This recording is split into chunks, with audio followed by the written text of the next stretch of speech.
सौतेली माँ नव्या बचपन से ही बहुत जिद्दी थी। बिन माँ की बच्ची थी, इसलिए सब लोग उसे संभालते थे। दादी की तो लाडली थी। उसके पापा सचिन की दूसरी शादी करने का प्रयास चालू था, पर यह 7 साल की बच्ची कुछ न कुछ करके अपने पापा का रिश्ता जुड़ने नहीं देती थी। उसकी दोनों नानी और दादी उसे समझा समझा कर थक गई। बेटा, सभी सौतेली माँ बुरी नहीं होती, और हम हैं ना, तुम्हें अगर तकलीफ दी तो हम उस पर चिल्लाएंगे, डांटेंगे। लेकिन उसके मन में बार बार डर आ रहा था कि सौतेली माँ मुझे तकलीफ देगी, पापा भी उसका ही सुनेंगे, और उसकी माँ की आखिरी याद मतलब उसका मंगलसूत्र वह भी उस सौतेली माँ को दे देंगे, ऐसे उसे लगता था। सभी को टेंशन हो रहा था कि उसे कैसे समझाएं। उसकी माँ मतलब सुनीता एक एक्सीडेंट में 2 साल पहले इस दुनिया से चली गई। तब से लेकर अब तक उस बच्चे को सभी संभालते थे, पर उसकी यह जिद जरा ज़्यादा ही थी। कैसे बताएं अभी इसे। उसकी दादी ने उनकी ही मौसेरा भाई की लड़की पसंद कर ली थी। उसकी भी शादी होकर तलाक हो गया था और उसे एक लड़का भी था, पर यह बच्ची सुनने को तैयार ही नहीं थी। वह लड़का है मतलब उससे ही सब प्यार करेंगे, मुझसे नहीं, ऐसा मन में वहम बिठाए वो इस शादी को नहीं होने देगी, ऐसी जिद पकड़ कर बैठी थी। उसके जिद के आगे सचिन भी नहीं बोल सका। दोनों दादी और नानी काफ़ी चिंतित हो गई। बाद में सुनीता की माँ ने समस्या का समाधान निकाला। सुनीता की एक दोस्त माया, जिसकी उम्र हो चुकी थी, इसलिए उसकी शादी तय नहीं हो रही थी। उसके घर जाकर नानी ने सब हकीकत बताई। वह सब सुनने और समझने के बाद भी माया शादी के लिए तैयार हो गई। इस वजह से दोनों नानी और दादी भी काफ़ी खुश हो गए। अब सचिन क्या कहता है, इसकी उनको चिंता हो रही थी। खुद सास ही बोल रही थी, इसलिए जमाई तैयार हो गया लड़की को मिलने के लिए। सचिन ने माया से मिलने का तय किया। मुलाकात के दिन सचिन ने माया से कहा कि मैं सिर्फ नव्या के भविष्य के लिए और अपनी माँ की इच्छा के लिए तैयार हुआ हूँ। मेरी तरफ से बाकी कोई भी उम्मीद मत करो। यह सुनते ही बहुत बुरा लगा माया को, पर कितने दिन घरवालों के ताने सुनूं, इसलिए माया तैयार हो गई और शादी भी हो गई। उसके घर की परिस्थिति इतनी अच्छी नहीं थी, उस वजह से उसके माँ बाप ने माया को कोई भी जेवर नहीं दिए और नव्या ने अपनी माँ का मंगलसूत्र भी नहीं देने दिया। बाद में सुनीता की माँ ने माया की माँ बनकर सब कुछ किया। नव्या माँ को बहुत परेशान करती थी। ओ सौतेली माँ, ऐसे ही पुकारा करती उसे। माया थोड़ा सा डांटती या उसे समझाने का प्रयास करती, तब जानबूझकर झूठ मूठ का रोने लगती थी। माया 2 महीने में ही पूरी तरह हताश हो गई। दोनों दादी और नानी को पहले ही सब कुछ पता था, इस वजह से माया को वह कुछ नहीं बोलती थी। वह उल्टा उसे बोलती थी कि मारोगी भी तो चलेगा, पर सचिन को यह सब सहन नहीं होता था। जब परिस्थिति हाथ से निकलने लगी तो माया ने उसकी सहेली को, जो कि एक स्कूल टीचर थी, उसके साथ मिलकर एक प्लान बनाया और सचिन को असली परिस्थिति का सच का पता चले, इसलिए नव्या के ड्रामों का वीडियोस बनाकर उसे दिखाया। पहले माया को ही गलत समझने वाला सचिन सारी सच्चाई से अवगत हुआ और उसने उन दोनों को धन्यवाद किया। प्यार से नव्या को समझाया कि इसके आगे तुम्हें माया के साथ अच्छा बर्ताव करना होगा, उसकी सब बातें सुननी होगी। हालांकि नव्या ने काफ़ी तमाशा किया, पर उसकी साइड लेने वाला कोई भी नहीं है, ये उसे समझ में आ गया। उसको माया पर बहुत गुस्सा आता था। माया उसे बहुत समझाती थी। धीरे धीरे माया और सचिन का रिश्ता भी सुधर रहा था, पर पति पत्नी जैसा रिश्ता उनमें नहीं था, और वो सचिन ने उसे पहले ही बता दिया था। माया को बहुत बुरा लगता था। उसने अपनी इच्छाएं अपने मन में ही दबा दी। नव्या को उसने सौतेलापन कभी भी दिखाया नहीं, पर नव्या मात्र उसके साथ झगड़ा ही करती थी। धीरे धीरे नव्या बड़ी होती गई। सचिन हमेशा काम के लिए बाहर रहता था। माया नव्या के लिए हमेशा तत्पर रहती थी। उसने नव्या को बहुत प्यार से समझाने की कोशिश की, पर माया को हमेशा असफलता मिली। उसमें सचिन की माँ हमेशा बीमार रहती थी, उनकी वह देखभाल करती थी। उन्होंने एक बार माया को बुलाकर बताया, मुझे बहुत चिंता होती थी इस नव्या की, पर अभी नहीं होती।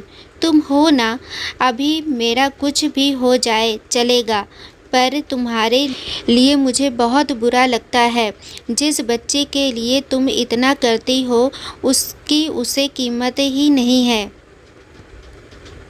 तभी माया मुस्कान के साथ बोली, नव्या को देखते हुए बोली, उसने मुझे हमेशा गलत ही समझा। हमेशा की तरह नव्या ने माया से बहुत झगड़ा किया। सचिन के घर पर आते ही उसको सब झूठ बताया, पर उसने भी नव्या को ही सुनाया। गुस्से से नव्या ने खाना भी नहीं खाया, माया ने भी खाना खाया नहीं।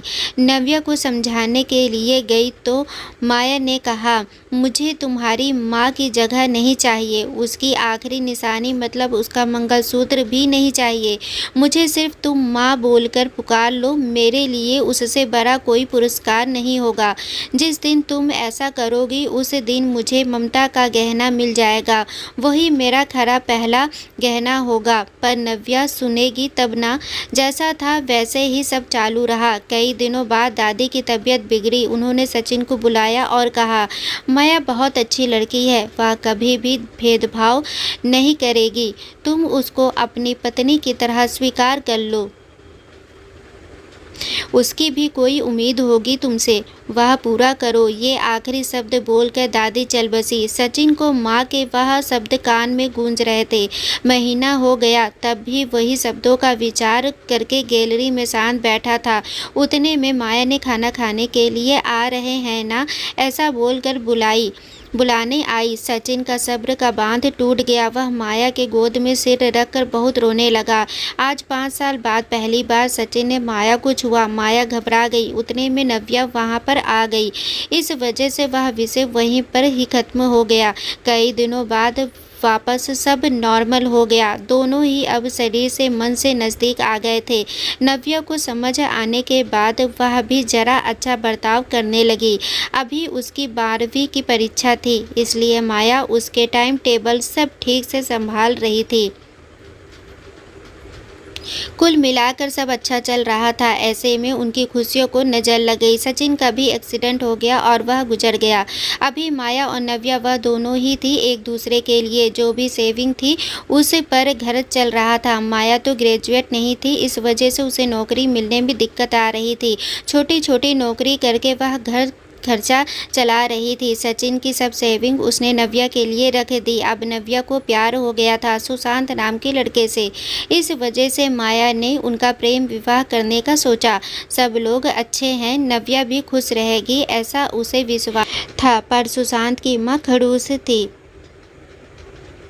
सचिन के जाने के बाद उनकी परिस्थिति भी अच्छी नहीं थी। नव्या शादी के बाद ज़्यादा गहने नहीं लाई, इसलिए ससुराल वाले उसे तकलीफ दे रहे थे। उसकी सास की सहेलियां घर पर आई थी नई दुल्हन से मिलने। तब नव्या की सौतेली माँ के बारे में बुरा भला बोल रही थी। सौतेली माँ है ना, इसलिए ऐसा जानबूझकर किया होगा, सब कुछ खुद के लिए रखा होगा और बेटी को लंका की पार्वती बनाकर सिर्फ मंगलसूत्र पहनाकर भेज दिया और हंसने लगी।